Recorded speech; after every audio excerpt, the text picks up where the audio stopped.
have to look good for people. You don't have to be perfect just because other people want you to be perfect. If your soul is perfect from within, that's all right. This is all what you want. This is all what you need to be. Our society has made very weird kind of norms to look perfect and great. For men, it's different. For women, it's different. We think too much about what people say. We listen to ourselves too little. You know what makes you perfect? When you make someone smile. You know what makes you perfect? When you try to do something good for the people around you. You know what makes you perfect? When you feel someone's pain. And how beautiful pain is that it connects you with people. No other medium can connect you with others but pain. That's why I always say that I'm in pain, and that's a blessing in disguise for me. If you think that your life is hard and you're giving up on that because you think your life is unfair, think again. Because when you think that way, you are being unfair to your own self. When you share your story and it doesn't make you cry, that means you have healed. The real happiness doesn't lie in success, money, fame. It lies within. Real happiness lies in gratitude. I believe in the power of words. Many people speak before they think. But I know the value of words. The words can make you, break you, they can heal your soul, they can damage you forever. So I always try to use the positive words in my life wherever I go. They call it adversity, I call it opportunity. They call it weakness, I call it strength. They call me disabled, I call myself differently able. They see my disability, I see my ability. There are some incidents that happen in your life, and those incidents are so strong that they change your DNA. Those incidents or accidents are so strong that they break you physically. They deform your body, but they transform your soul. Those incidents break you, deform you, but they mold you into the best version of you. Made people realize that sometimes problems are not too big. We are too small because we cannot handle them. We always expect ease from life. We have this amazing fantasy about life. This is how things should work. This is my plan. It should go as per my plan. If that doesn't happen, we give up. So my dear friends, let me tell you one thing. I never wanted to be on the wheelchair. Never thought of being on the wheelchair. I was always aspiring to do bigger things, but had no idea that for that I have to pay the price to be where I am today. It's a very heavy price.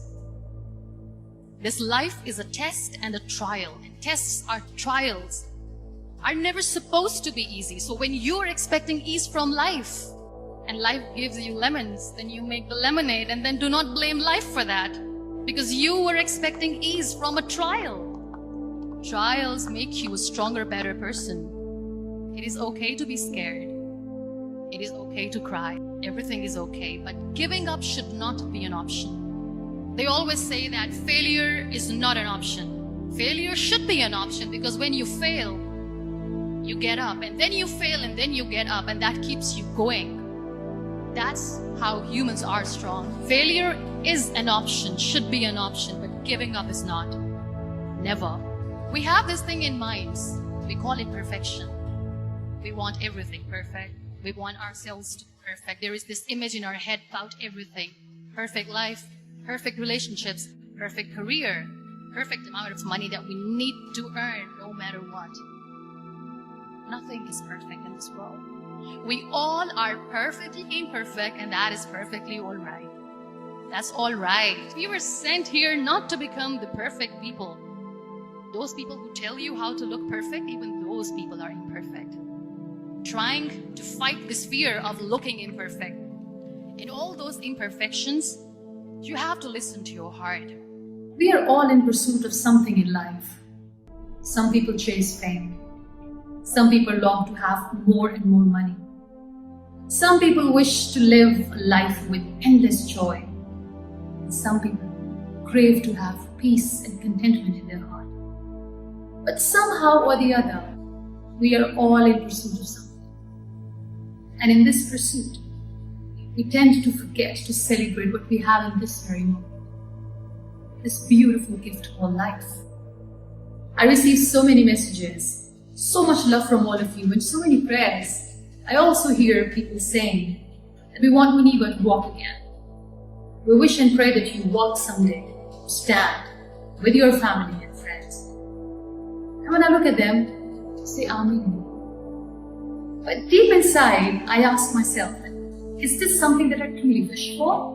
To be honest, no. Because I have accepted myself the way I am. I have made peace with the reality, and this wheelchair is my reality. It's the part of my body now, and I'm totally fine with it. You must have heard a word, or maybe you must have read it somewhere. Disability, or a person with disability. Being a wheelchair user myself, I don't believe in the word disability or a disabled person. And I'll tell you why. Every time I read this word somewhere, or if I hear it, I cringe a bit. Because every time, if we put the word "this" with someone's ability, we are knowingly or unknowingly questioning their abilities. You see, we live in a world which tends to celebrate sameness. And let's be honest, this world is still trying to figure out how to accept people who are unique, people who are differently able. So when we diss someone's abilities, it doesn't seem right. It doesn't sound polite.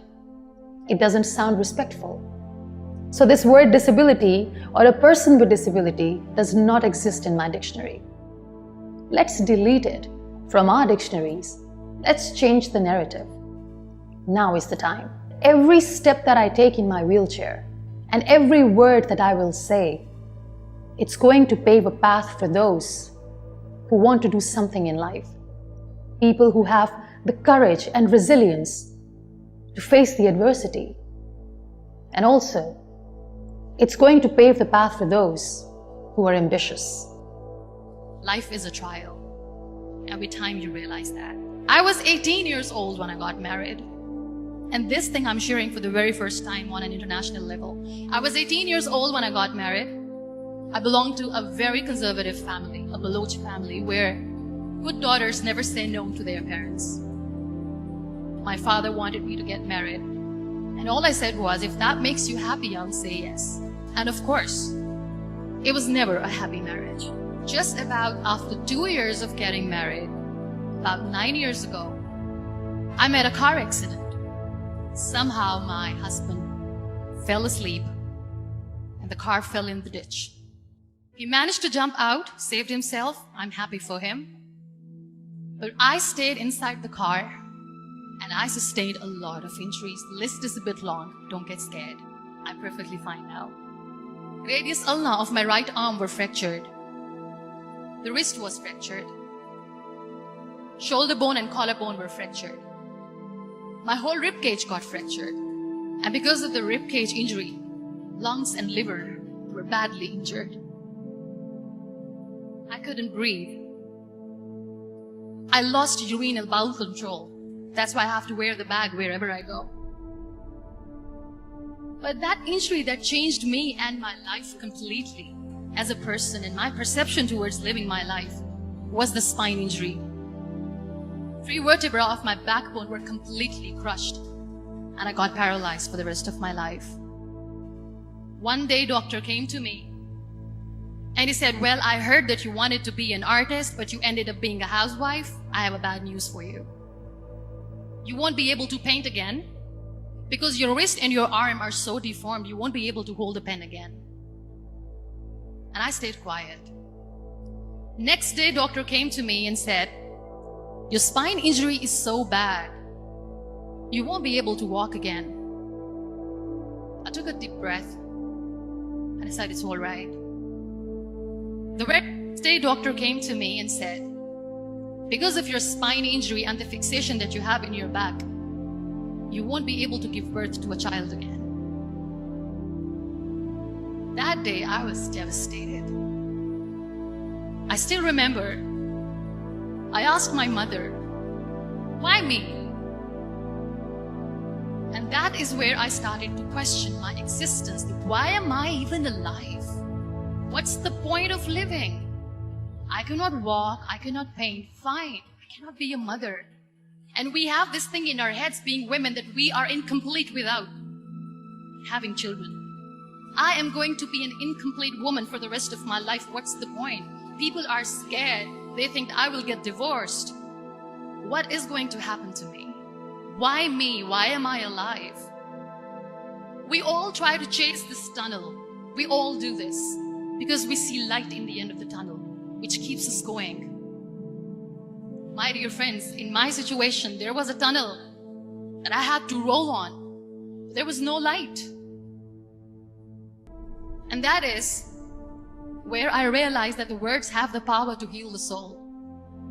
My mother said to me, "This too shall pass. God has a greater plan for you. I don't know what it is, but He surely has." I was discharged and I went back home. And I went back home and I realized that I have developed a lot of pressure ulcers on my back and on my hip bone. I was unable to sit. There were a lot of infections in my body, a lot of allergies. So doctors wanted me to lie down on the bed straight for not 6 months, for not 1 year, for 2 years. I was bedridden, confined in that one room, looking outside the window, listening to the birds chirping, and thinking maybe there will be a time when we'll be going out with the family and enjoying the nature. That was the time where I realized how lucky people are, but they don't realize. There are always turning points in your life.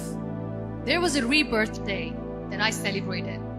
After 2 years and 2.5 months, when I was able to sit on a wheelchair, that was the day when I had the rebirth. I was a completely different person. I still remember the day I sat on the wheelchair for the first time, knowing that I'm never going to leave this, knowing that I won't be able to walk for the rest of my life. I saw myself in the mirror and I talked to myself. And I still remember what I said. I cannot wait for a miracle to come and make me walk.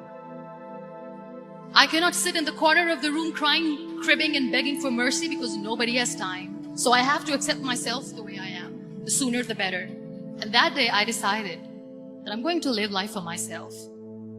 I am not going to be that perfect person for someone. I am just going to take this moment and I will make it perfect for myself. And you know how it all began? That day I decided that I'm going to fight my fears. We all have fears. Fear of unknown, fear of known, fear of losing people, fear of losing health, money. We want to excel in career, we want to become famous, we want to get money. We are scared all the time. So I wrote down one by one all those fears. And I decided that I'm going to overcome these fears one at a time. You know, when you end up being on the wheelchair, what's the most painful thing? That's another fear that people on the wheelchair, or the people who are differently able, have in their hearts, but they never share. I'll share that with you. The lack of acceptance. People think that they will not be accepted by the people because we, in the world of perfect people, are imperfects. You all are thriving in your careers. You have bigger dreams and aspirations in life. Always remember one thing. On the road to success, there is always we, not me.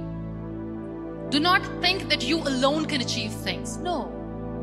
There is always another person who is standing behind you, maybe not coming on the forefront, but behind you, praying for you and supporting you. Never lose that person. Never. When you think your glass is half empty, come on, your glass is half full. It's all in here and here. There are so many people in the world who are dreaming to live a life that you are living right now. You have no idea.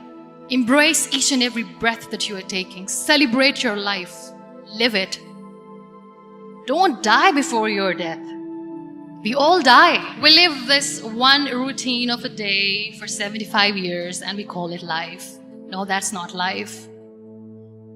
If you're still thinking why you have been sent here, if you're still juggling with the concept of why you are here, you haven't lived yet. You work hard, you make money, you do it for yourself. That's not life. You go out, you seek for people who need your help, you make their lives better. You become that sponge which can absorb all the negativity, and you become that person who can emit beautiful, positive vibes. And when you realize that you have changed someone's life, and because of you, this person didn't give up, that is the day when you live. Always. We were talking about gratitude, why I smile all the time.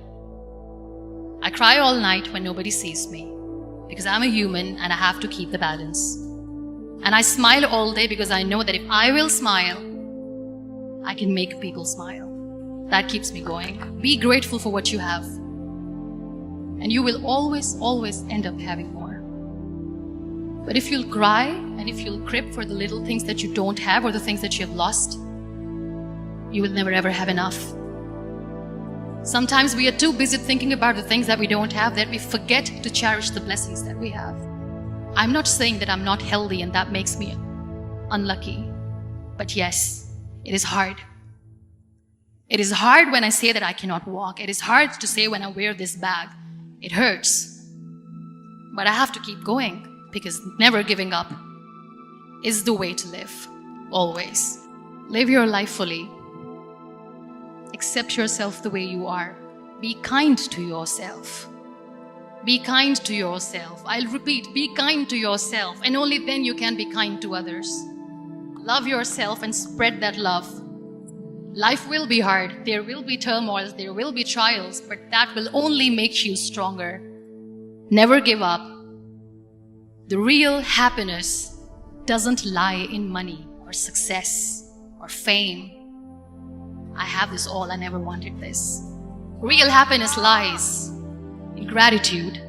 So be grateful, be alive, and live every moment. Today, just because I'm in pain and I'm on the wheelchair, I work for children.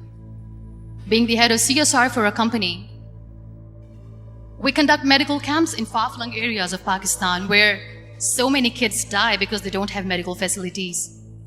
And I personally believe just because they cannot afford to live doesn't mean we'll let them die. So we give them money, we give them medical treatment, we try to heal their wounds, physical and emotional. And I also work for the beautiful people, we call them third gender, the transgender community of Pakistan. You know what connects me with them? All my imperfections. When I go and I hug them, they never judge me.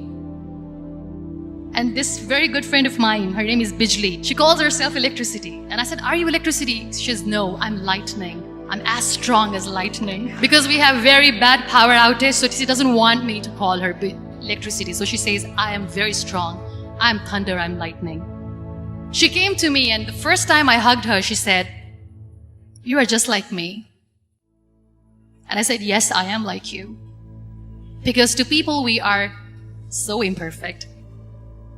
So how beautiful these imperfections are, that because of these imperfections you can connect with people. Then why are we all running after being perfect? What's the point? Every time I go in public, I always smile. It's always a big toothy smile on my face, and people ask me, don't you get tired of smiling all the time? What's the secret? I always say one thing, that I have stopped worrying about the things that I have lost, the people that I have lost. Things and people who were meant to be with me are with me. And sometimes somebody's absence makes you a better person. Cherish their absence. It's always a blessing in disguise.